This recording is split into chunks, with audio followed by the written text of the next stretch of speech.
Today's word for you.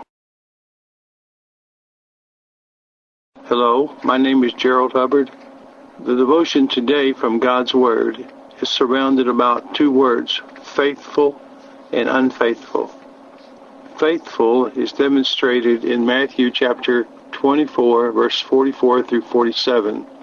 Therefore be you also ready, for in such an hour as you think not, the Son of Man cometh. Who then is a faithful and wise servant, whom his Lord hath made ruler over his household, to give them meat in due season? Blessed is that servant whom his Lord, when he cometh, find so doing. Verily I say unto you, that he shall make him ruler over all his goods. The second word is the other side of being faithful. It's called unfaithful. In Proverbs chapter 25, verse 19, we have this word. Confidence in an unfaithful man in time of trouble is like a broken tooth and a foot out of joint. If you do a word search in the average Bible program, you would find that the word faithful comes up about 78 times in the King James Bible. The same type of word search for the word unfaithful comes up in only one place in the entire King James Bible. It may come up more than that in some kind of other example, but the actual word is just one time. I do not know how you feel about these two words, but it's really very apparent to me that the Lord would rather talk about being faithful. There is an old expression that says there's no use in beating a dead horse, meaning, of course, that beating a dead horse will not solve any problems. Even those people that are disposed to unfaithfulness just will not listen until it's too late for them.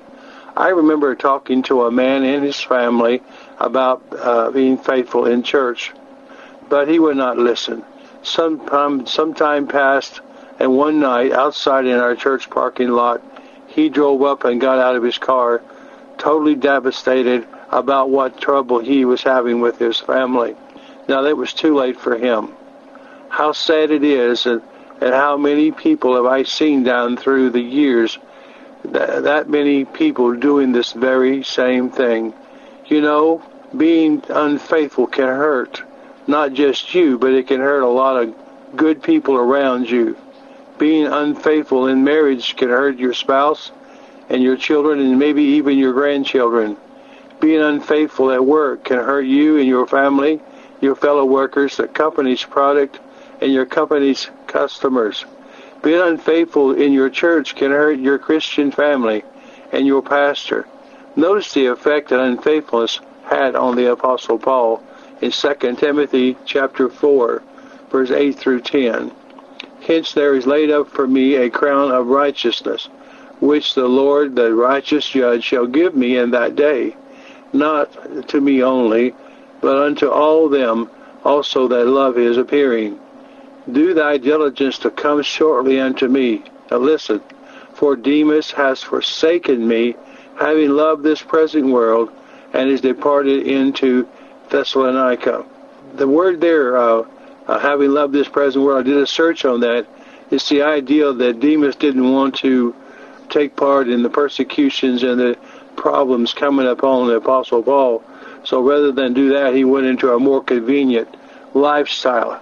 How many times is this in churches and places I've been in, that people would rather go and play church somewhere than to be a part of a church that's on the cutting edge trying to win souls for Jesus. This type of unfaithfulness is very harmful to anyone who is dependent on us. It's especially hurtful to anyone if the unfaithfulness comes from someone who is close to you.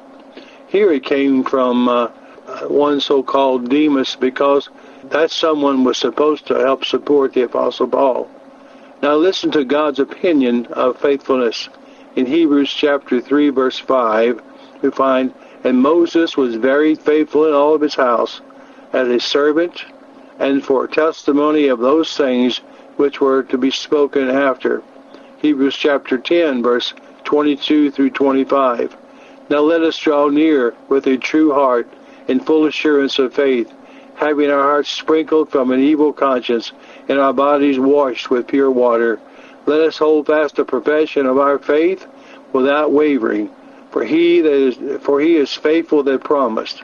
And let us consider one another to provoke one another to good works, not forsaking the assembly of ourselves together, as the manner of some is, but exhorting one another, and so much more as you see the day approaching.